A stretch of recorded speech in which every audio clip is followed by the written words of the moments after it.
بسم اللہ الرحمن الرحیم۔ السلام علیکم، ہمارے چینل میں خوش آمدید ناظرین۔ آج آپ کے لیے میں انتہائی خوفناک، سنسنی خیز اور دلچسپ کہانی لے کر آئی ہوں، لیکن کہانی شروع کرنے سے پہلے آپ سے گزارش ہے کہ اگر آپ ہمارے چینل پر نئے ہیں تو ہمارے چینل کو ضرور سبسکرائب کیجیے تاکہ آپ کو ہماری ویڈیوز سب سے پہلے ملیں۔ میں ابھی ناشتہ کر کے چھت پر آیا اور قدرت کے حسین منظر کو اپنی آنکھوں میں جذب کرنے لگا۔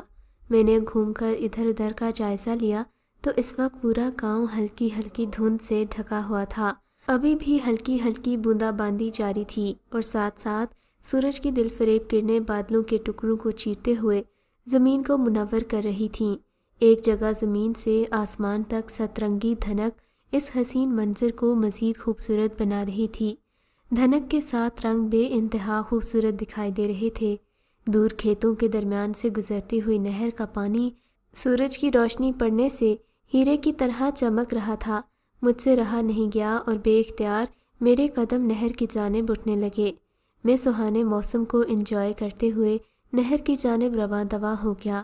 کچھ ہی دیر بعد نہر کے کنارے موجود تھا اور سرسبز کھیتوں کے درمیان نہر کا پانی ویسا ہی چمک رہا تھا۔ نہر کے صاف و شفاف پانی میں آسمان کا عکس نہایت خوبصورت منظر پیش کر رہا تھا۔ نہر کے پانی میں نیلے آسمان پر برف کی مانند سفید بادل ادھر ادھر بھاگ رہے تھے۔ قوس قزح کے ساتھ رنگوں کا عکس اس خوبصورت منظر کو چار چاند لگا رہا تھا۔ میں اس حسین منظر کو آنکھوں میں سموئے نہر کے کنارے چلنے لگا۔ ٹھنڈی ٹھنڈی ہوا میرے وجود سے ٹکرا رہی تھی۔ دنیا جہاں کا سکون مجھے اپنے اندر اترتا ہوا محسوس ہوا۔ تبھی دور کنارے مجھے کوئی بیٹھا ہوا دکھائی دیا۔ شاید وہ بھی میری طرح موسم کو انجوائے کرنے آیا ہوگا۔ میں نے دل ہی دل میں سوچا اور اس کی طرف چل دیا۔ قریب پہنچنے پر پتہ چلا وہ تو میرا دوست فرقان تھا۔ اسے دیکھ کر میں خوش ہو گیا۔ آج وہ مجھے تقریباً 1 ہفتے بعد نظر آیا تھا۔ میں خاموشی سے اس کے پیچھے جا کر کھڑا ہو گیا۔ وہ گمسم سا کسی گہری سوچ میں ڈوبا ہوا تھا۔ بہت ہی دھیمے انداز میں نہر کے کنارے چھوٹے چھوٹے پڑے ہوئے پتھر نہر کے پانی میں پھینک رہا تھا۔ کیا ہو رہا ہے جناب؟ میں نے اس کے کندھے پر ہاتھ رکھتے ہوئے کہا تو وہ ایک دم گھبرا سا گیا۔ اس کا چہرہ خوف سے زرد ہو گیا اور وہ سوچوں کے سمندر سے باہر نکل آیا۔ ارے سارم تم؟ وہ گہری سانس خارج کرتے ہوئے بولا۔ ہاں، میں نے سر ہلایا۔ تم نے تو مجھے ڈرا ہی دیا۔ وہ سنجیدہ ہو کر بولا۔ ابھی بھی تم کہہ رہے ہو کہ میں نے تمہیں ڈرا دیا؟ اور تم جو اتنے دنوں سے مجھ سے ملے نہیں، اس کا کیا؟ اتنے دن سے میں نے تمہاری شکل نہیں دیکھی۔ مگر میرے شوخ انداز پر بھی وہ مسکرا نہیں پایا۔ اس کا لہجہ بہت ہی بدلا بدلا سا تھا۔ پہلے کی طرح نہ اس کے چہرے پر مسکراہٹ تھی نہ شرارت تھی۔ آنکھوں میں عجیب سی افسردگی کی جھلک نمایاں تھی۔ تبھی میں نے پوچھا، فرقان کیا بات ہے؟ تم بہت ہی پریشان دکھائی دے رہے ہو۔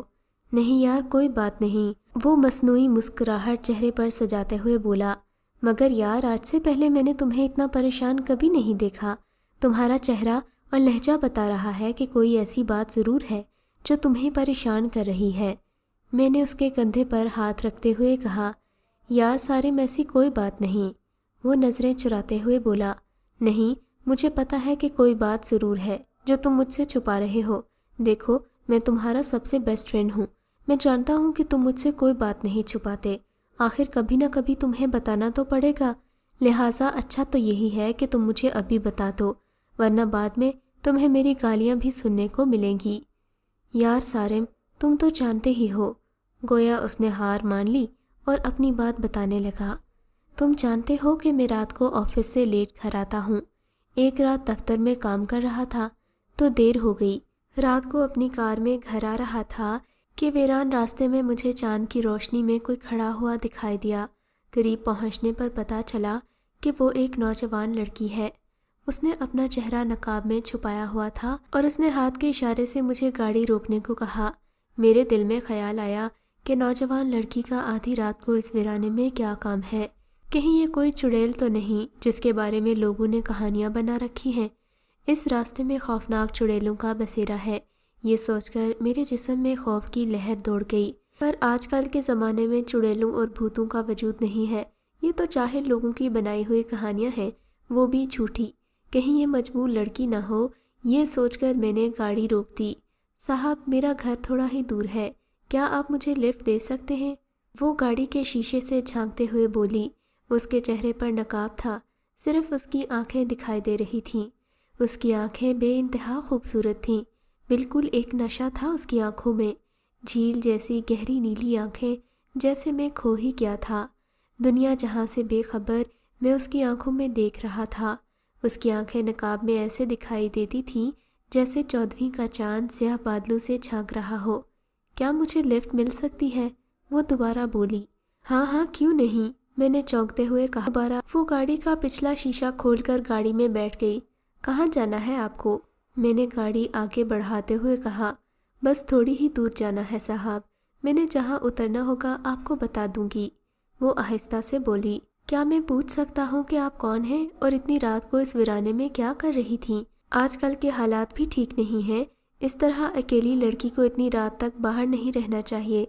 میری بات سن کر وہ بولی، ہم خانہ بدوش لوگ ہیں، ہمارا کوئی ایک ٹھکانہ نہیں ہے، پیٹ کی آگ کو مٹانے کے لیے گھر سے باہر جاتی ہوں اور یہاں پاس ہی ایک گھر میں کام کرتی ہوں، اس لیے رات کو آنے میں دیر ہو جاتی ہے۔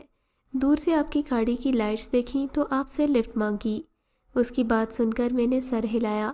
کچھ لمحے ہی خاموشی سے گزر گئے۔ چپکے چپکے گاڑی کے شیشے میں اس کی نشیلی آنکھوں کو دیکھ رہا تھا۔ بس یہاں روک دیں، وہ خاموشی کو توڑتے ہوئے بولی۔ میں نے گاڑی روک دی۔ وہ شکریہ کہتے ہوئے گاڑی سے اتر گئی اور میں نے گاڑی آگے بڑھا دی، مگر میں سارا راستہ اس کی نشیلی آنکھوں کے سحر میں کھویا رہا۔ اس کا چہرہ دوبارہ دیکھنے کے لیے میرا دل بے قرار سا ہو گیا تھا۔ دوسرے دن وہ پھر اسی جگہ کھڑی تھی۔ میں نے اس کے کہے بغیر ہی گاڑی روک دی تو وہ بھی خاموشی سے آ کر گاڑی میں بیٹھ گئی۔ آپ سے ایک بات پوچھوں؟ میں نے شیشے میں اسے دیکھتے ہوئے کہا۔ جی ضرور پوچھیں، جیسے وہ میرے بولنے سے پہلے ہی میرے پوچھنے کا انتظار کر رہی ہو۔ کیا تم نے کبھی اس راستے میں چڑیل یا جن بھوت دیکھے ہیں؟ کیا جن بھوت؟ میری بات سن کر وہ کہکہے لگا کر ہنسنے لگی تو مجھے بہت عجیب سا لگا۔ آپ ہنس کیوں رہی ہیں؟ میں نے پوچھا۔ آپ جیسے پڑھے لکھے شخص کے منہ سے ایسی باتیں سن کر ہنسی تو آئے گی نا؟ بہرحال میں نے کبھی کچھ نہیں دیکھا۔ اتنا کہہ کر وہ خاموش ہو گئی تو مجھے اپنے سوال پر شرمندگی محسوس ہونے لگی۔ کیا نام ہے تمہارا؟ میں نے پوچھا۔ شمائل نام ہے میرا، وہ مختصراً بولی۔ بہت اچھا نام ہے، میں نے مسکراتے ہوئے کہا۔ پھر یہ روز کا معمول بن گیا۔ وہ روز رات کو راستے میں میرا انتظار کرتی اور میں اس کو مطلوبہ جگہ پر چھوڑ دیتا۔ ایک دن میری طبیعت ٹھیک نہیں تھی تو میں باس سے چھٹی لے کر شام کو ہی گھر کی طرف روانہ ہو گیا۔ راستے میں مجھے شمائل کا خیال آیا کہ کہیں رات کو وہ پھر میرا انتظار ہی نہ کرتی رہے، مجھے اس کا انتظار کرنا چاہیے یا نہیں۔ یہی باتیں سوچتے ہوئے میں نے گاڑی آگے بڑھا دی۔ ابھی راستے میں ہی تھا کہ مجھے شمائل ایک لڑکے کے ساتھ گزرتی ہوئی دکھائی دی۔ اس کے چہرے پر اب بھی نقاب ہی تھا۔ وہ اس لڑکے کی باہوں میں باہیں ڈالے آگے بڑھ رہی تھی۔ اس وقت مجھے شمائل پر بے انتہا غصہ آ رہا تھا، نہ جانے کیوں مجھے اس کے اس عمل سے تکلیف ہو رہی تھی۔ میں نے گاڑی روک دی اور ان پر نظریں گھاڑ دیں۔ ان دونوں کا رخ ایک پہاڑ کی طرف تھا۔ وہ کچھ ہی دیر میں پہاڑ کے پیچھے چلے گئے۔ میں نے گاڑی سٹارٹ کی اور پہاڑ کے پاس جا کر روک دی۔ اچانک ہی مجھے شمائل کے کہکہوں کی آواز سنائی دی۔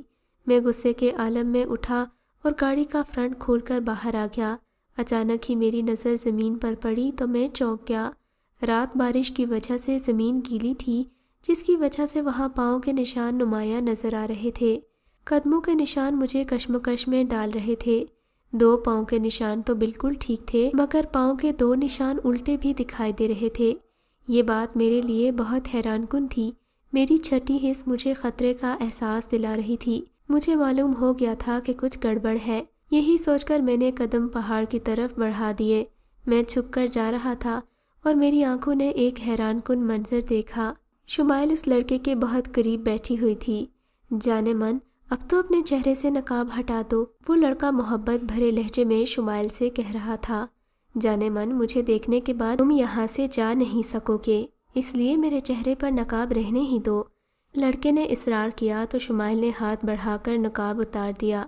اس کے نقاب اتارتے ہی لڑکے کی ایک چیخ گونج اٹھی اور میں بھی اپنی جگہ دہل گیا۔ شمائل کا آنکھوں سے نیچے کا تمام چہرہ کالے سیاہ بادلوں سے بھرا ہوا تھا۔ سرخ ہونٹوں سے 2 دانت نکلے ہوئے تھے۔ وہ لڑکا خوف سے کانپ رہا تھا اور میرے دیکھتے ہی دیکھتے شمائل نے اپنے دانت اس کی گردن میں گاڑ دیے۔ لڑکا تکلیف کی شدت سے تڑپ رہا تھا۔ تھوڑی دیر بعد اس کی گردن ایک طرف لڑک گئی۔ شمائل نے اپنا چہرہ اٹھایا تو اس کا چہرہ خون سے بھرا ہوا تھا۔ پھر وہ اپنے لمبے لمبے ناخنوں والے ہاتھوں سے اس کا گوشت کھانے لگی۔ میں لڑکھڑاتے ہوئے قدموں کے ساتھ گاڑی تک آیا اور پھر کیسے گھر تک پہنچا یہ میں ہی جانتا ہوں۔ اس دن کے بعد میں نے رات کو گھر آنا چھوڑ دیا، شام کو ہی لوٹ آتا ہوں۔ ایک دن میں شام کو ہی گھر آ رہا تھا کہ شمائل کو وہاں کھڑا پایا۔ شاید وہ میرا انتظار کر رہی تھی۔ اس نے ہاتھ کے اشارے سے گاڑی روکنے کو کہا مگر میں نے گاڑی نہیں روکی بلکہ گاڑی اس کے اوپر سے گزارنا چاہی۔ میری گاڑی اسے کچلنے ہی والی تھی کہ وہ ایک خوفناک پرندہ بن کر اڑ گئی۔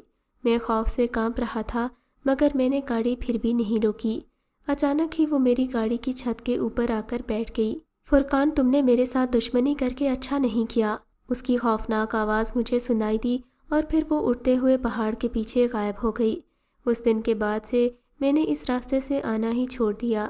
اپنے اوپر بیتی داستان سنا کر فرقان خاموش ہو گیا اور میں گہری اور تجسس بھری نظروں سے اسے دیکھنے لگا۔ یار سارم، مجھے بہت ڈر لگ رہا ہے، وہ خوفناک لہجے میں بولا۔ میرا خیال ہے تمہیں کسی بزرگ سے رابطہ کرنا چاہیے، میں نے اسے دیکھتے ہوئے کہا، مگر کوشش کرو کہ تم دوبارہ اس راستے سے کبھی مت آنا۔ ہاں یار، میں نے تو دوبارہ اس راستے پر قدم بھی نہیں رکھا، فرقان نے نہر میں پتھر پھینکتے ہوئے کہا۔ چلو کافی دیر ہو گئی ہے، اب ہمیں چلنا چاہیے، ایسا نہ ہو کہ وہ یہاں بھی آ جائے، اس نے ڈرتے ہوئے کہا۔ فرقان تو اپنی بات سنا کر چلا گیا مگر پھر وہی ہوا جس کا مجھے ڈر تھا۔ اس ویران راستے سے فرقان کی کٹی ہوئی لاش ملی۔ میں اپنے دوست کو کھو کر بہت غمگین ہو گیا تھا۔ بار بار اس کی باتیں اور شرارتیں یاد آ رہی تھیں۔ گاؤں والے بھی بہت پریشان تھے۔ گاؤں کے کافی لوگ اس ویرانے میں چڑیل کو دیکھ چکے تھے۔ سب کا یہی خیال تھا کہ فرقان کو اسی نے قتل کیا ہے۔ پھر میں نے فرقان کی سنائی ہوئی داستان سنائی تو وہ لوگ خوفزدہ ہو گئے۔ اس کے بعد نقاب پوش لڑکی کو اکثر اس ویرانے میں دیکھا جانے لگا، بلکہ آدھی رات کو گاؤں کے قریب بھی اسے بھٹکتے ہوئے دیکھا گیا۔ گاؤں کے لوگ اس وجہ سے بہت پریشان تھے۔